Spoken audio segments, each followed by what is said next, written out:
Hello guys, welcome to D K global nursing classes. आज topic हमारा है pneumonia. तो हम फर्स्ट स्टार्ट करते हैं।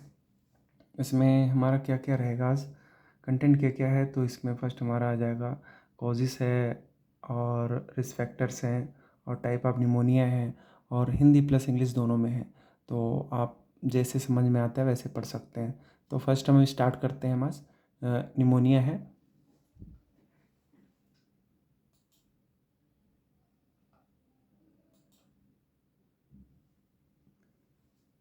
फर्स्ट हमारा है निमोनिया। निमोनिया क्या है पहले तो ये हम समझते हैं। तो फर्स्ट हमारा जाता है कि pneumonia is the infection of this lungs in which the year sex cess एल्बोलाई become इन्फ्लेमेटेड and the field with the fluid of the पस। निमोनिया फेफड़ों का संक्रमण है जिसमें वायुकोश एल्बोलाई में सूजन आ जाती है तथा उनमें तरल पदार्थ या मवाद भर जाता है। तो इसे हम क्या कहते हैं, निमोनिया कहते हैं। कि फर्स्ट ऑफ कि निमोनिया इज द इन्फेक्शन है, लंग्स डिजीज़ है, तो इन्फ्लामेटेड है और फील्ड हो जाता है फ्लूइड पास। तो इसके कारण हमारा इसमें साइड में दे रखा है normal एल्बोलाई and एल्बोलाइज।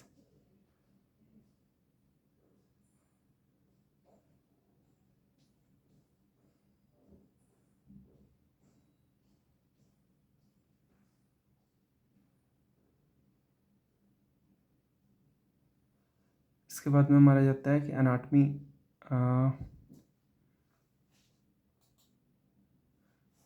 Anatomy of the lungs क्या काम करता है कि फेफड़ों की संरचना। फर्स्ट आता है हमारा कि संरचना कैसे कैसे हमारा लंग्स का है। फर्स्ट हमारा है कि ट्रेकिया आ जाता है, फिर ब्रोंकाई आ जाता है, इसके बाद में ब्रोंकियल्स आ जाता है, फिर एल्बोलाइस।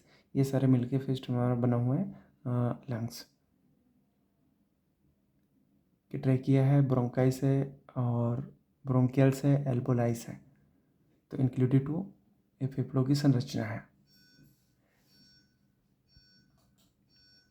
इसके बाद में हमारा क्या आ जाता है कि फर्स्ट नंबर 5 नंबर है कोजिस। कारण कारण क्या हो सकते हैं। नंबर 1 आता है फर्स्ट है हमारा बैक्टीरिया, और सेकंड आ जाता है हमारा वायरसिस और फंगस जिसे फंगिस बोलते हैं। एस्पायरेशन भोजन तरल का फेफड़ों में जाना। एस्पायरेशन हो जाना मतलब कि जैसे अगर मुंह में ले रहा है, अगर फेफड़े में चला गया तो उसके कारण भी हो सकता है, एस्पायरेशन बोलते हैं। हॉस्पिटल एक्वायर्ड इन्फेक्शन, जो हॉस्पिटल में बीमारी होने वाली एज ए पेशेंट को जैसे बोलते हैं HAI, हॉस्पिटल एक्वायर्ड इन्फेक्शन। अस्पताल में होने वाला संक्रमण जो पेशेंट को होता है उसको हम बोलते हैं हॉस्पिटल एक्वायर्ड इन्फेक्शन। देन इसके बाद में आता है हमारा रिस्क फैक्टर्स। रिस्क फैक्टर्स क्या होते हैं, हमारा आगे रिस्क फैक्टर्स। रिस्क फैक्टर्स क्या हैं कि हम जोखिम कारक कि इसके क्या क्या कारण हो सकते हैं। फर्स्ट आता है कि अंडर 5 ईयर एंड 65 ईयर, वर्ष से कम एवं 65, और वर्ष से अधिक वही वाले 65 से अधिक और 5 साल से कम वाले पेशेंट को ज़्यादा इफेक्ट करता है। नंबर 1 आ जाता है रिस्क फैक्टर्स क्या है हमारा कि स्मोकिंग और COPD, अगर क्रोनिक ऑब्स्ट्रक्टिव पल्मोनरी डिजीज़ वाले पेशेंट है तो उनमें हो सकता है। देन इसके बाद में आता है हमारा अस्थमा, और फिर आता है डायबिटिक पेशेंट जो होते हैं, जो मधुमेह बोलते हैं, और इम्यूनो कम्प्रेस्ड पेशेंट जो कमज़ोर प्रतिरक्षा जिसे इम्यूनिटी जिसकी कमज़ोर होती है वो पेशेंट में हो सकता है।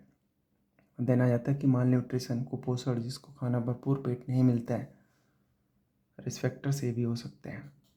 देन इसके बाद में आता है हमारा टाइप ऑफ निमोनिया। कितने टाइप के निमोनिया होते हैं। तो हमारा फर्स्ट आता है हमारा कि कम्युनिटी एक्वायर्ड इन्फेक्शन। कम्युनिटी मतलब कि जो गांव एरिया या घर पे होता है, कम्युनिटी एक्वायर्ड निमोनिया होता है। देन इसके बाद में आता है कि हॉस्पिटल एक्वायर्ड निमोनिया। तो हॉस्पिटल एक्वायर्ड निमोनिया होता है जो हॉस्पिटल में होता है। और एक होता है कि हमारा वेंटिलेटर एसोसिएटेड निमोनिया, जिसको बैप बोलते हैं। वेंटिलेटर पर रहते हुए अगर पेशेंट को निमोनिया होता है तो वो हम बैप बोलते हैं। फिर इसके बाद है एस्पिरेशन निमोनिया। एस्पिरेशन मतलब कि खाना अगर या पानी या बैग करते हुए उसको फेफड़े में चला गया तो उसको भी इंक्लूड करते हैं। तो टाइप ऑफ निमोनिया, 4 टाइप की निमोनिया होती है।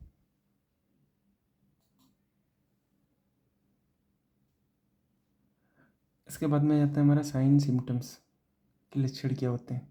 तो फर्स्ट हमारा जाता है कि फीवर, और कफ आएगा, स्पूटम होगा, और chest pain, shortness of breath and chills और फैटिग मतलब की लक्षण है। तो लक्षण क्या क्या हो सकते हैं? बुखार आएगा, खांसी होगी, बलगम और सीने में दर्द और सांस फूलना और कंपकपी और थकान। ये सारी चीज़ें देखने को मिलता है निमोनिया पेशेंट में।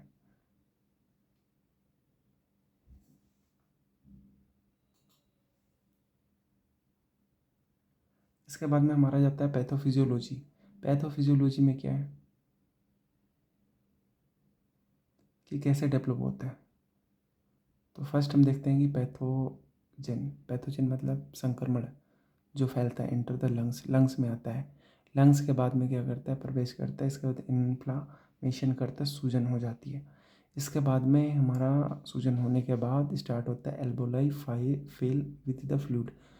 वो कोस में द्रोध भर जाता है मतलब फ्लूइड भर जाता है। उसके बाद में फिर रिड्यूस गैस एक्सचेंज होता है, गैसों का आदान प्रदान कम हो जाना मतलब गैस एक्सचेंज करता है, प्रॉपर हो नहीं पाता ईयर। फिर इसके बाद हाइपोक्सिया, ऑक्सीजन की कमी हो जाती है, फिर सांस फूलने की दिक्कत होती है उसमें। ठीक है।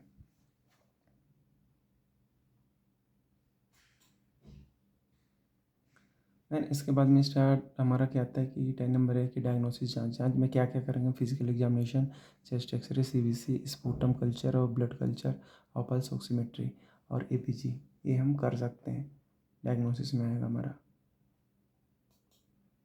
इसके बाद में ट्रीटमेंट क्या करेंगे? उपचार इसका क्या कर सकते हैं? एंटीबायोटिक प्रोवाइड कर सकते हैं और antiviral of the drugs, anti fungal drugs और ऑक्सीजन थेरेपी, नेबुलाइजर देंगे, आईवी फ्लूइड, एंटी पायरेटिक्स और रेस्ट ट्रीटमेंट ये हमारा आएगा। इसके बाद में आता है हमारा कि नर्सिंग मैनेजमेंट। नर्सिंग मैनेजमेंट कैसे करें? मॉनिटर करेंगे वाइटल, प्रॉपर हमें वाइटल चेक करना है। देन उसके बाद में एसेस करना है रिस्पिरेटरी रेट, अदर स्टेटस, श्वसन का मूल्यांकन करना है, ऑक्सीजन देना है। ठीक है, मेडिकेशन एडमिनिस्टर दवा देना है। इसके बाद में हाइड्रेशन पर्याप्त तरल देना और चेस्ट फिजियोथेरेपी, छाती की फिजियोथेरेपी कराना है। फिर इसके बाद में इंकरेज करना है डीप ब्रीथिंग, सांस गहरी सांस लेने के लिए बोलेंगे। पेशेंट एजुकेट करेंगे, रोगियों को शिक्षा देना कि प्रॉपर हम एजुकेट करेंगे, पेशेंट को बताएंगे।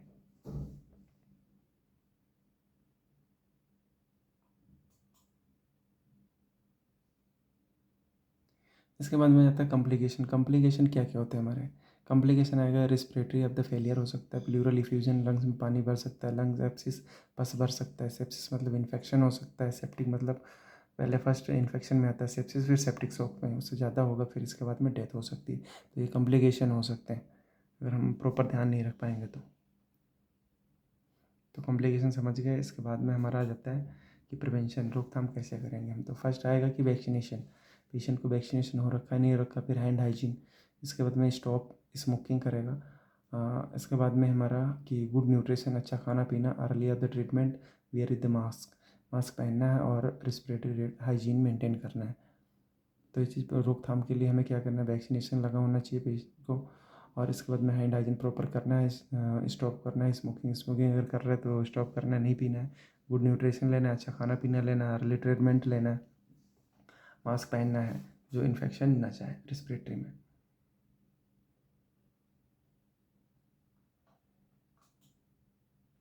इसके बाद में हमारा क्या जाता है कि nursing care plan. Nursing care plan में क्या होता है कि फर्स्ट आता है नर्सिंग डायग्नोसिस। नर्सिंग डायग्नोस क्या बनेगा? In effective of the year of the clearance. दूसरा आएगा हमारा impaired of the gas exchange, hyperthermia और एक्टिविटी ऑफ द इंटॉलरेंस। ये हमारे क्या हो गया? Nursing diagnose. टू फोर हो गए हमारे नर्सिंग डायग्नोस बन गए। देन इसके बाद में आफ्टर आएगा कि गोल्स क्या हैं। गोल्स में improve of the breathing first से करेंगे। इसके बाद में आएगा maintain of the oxygen saturation, reduce of the fever और प्रिवेंट ऑफ द कॉम्प्लिकेशन। जो कॉम्प्लिकेशन हो रहा है उसको प्रिवेंट करेंगे, हम बचाएंगे उससे। तो ये हमारे नर्सिंग केयर प्लान और गोल्स में आ गए। इसके बाद में है पेशेंट एजुकेशन। तो पेशेंट एजुकेशन में क्या हम करेंगे? एजुकेट करना है कम्प्लीटली। अब द एंटीबायोटिक ले लेनी है, drink of the plenty of the water और अवॉइड करना है स्मोकिंग और वैक्सीनेशन और फॉलोअप करना है, डीप ब्रीथिंग द एक्सरसाइज करना है। तो ये चीज़ ध्यान रखना है, ये प्रॉपर करते रहना है। और थैंक यू। आज की क्लास बस इतनी ही और मिलेंगे अब दूसरी क्लास में।